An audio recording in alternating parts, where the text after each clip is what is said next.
नमस्कार विद्यार्थी मित्रांनो. तर भूमी अभिलेख विभागाकडून भूकरमापक आणि लिपिक पदासाठी घेण्यात आलेल्या भरती प्रक्रियेत चुका झाल्याचे समोर आले आहे. अर्ज भरताना महिला, प्रकल्पग्रस्त, खेळाडू अशा विविध आरक्षणास पात्र विद्यार्थ्यांनी येस पर्याय निवडला असताना प्रत्यक्षात अर्ज भरल्यानंतर तिथे नाही अशी नोंद आली होती.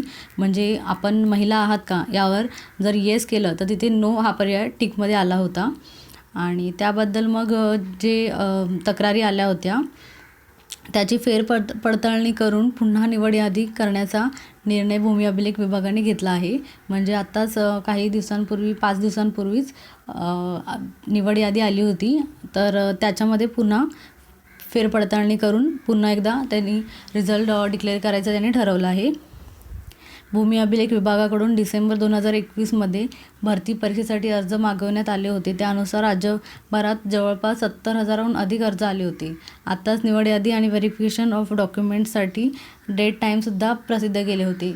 4 दिवस पूर्वीच झालं होतं हे. मात्र या तक्रारी निवारणासाठी पुन्हा सुधारित यादी लावण्यात येईल. आज किंवा उद्या किंवा परवापर्यंत हे प्रसिद्ध होईलच.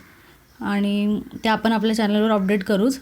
Keep in touch for that and subscribe करून ठेवा जेणेकरून तुमच्यापर्यंत नोटिफिकेशन लगेच येतील आणि इतरही स्पर्धा परीक्षा अपडेट्स तुमच्यापर्यंत येतील. चला तर मग व्हिडिओतील इन्फॉर्मेशन जर व्यवस्थित समजली असेल तर लाईक करा. म्हणजे आम्हाला पण समजेल की तुमच्यापर्यंत कंटेंट व्यवस्थित पोचत आहे. आणि सबस्क्राईब करून ठेवा. धन्यवाद.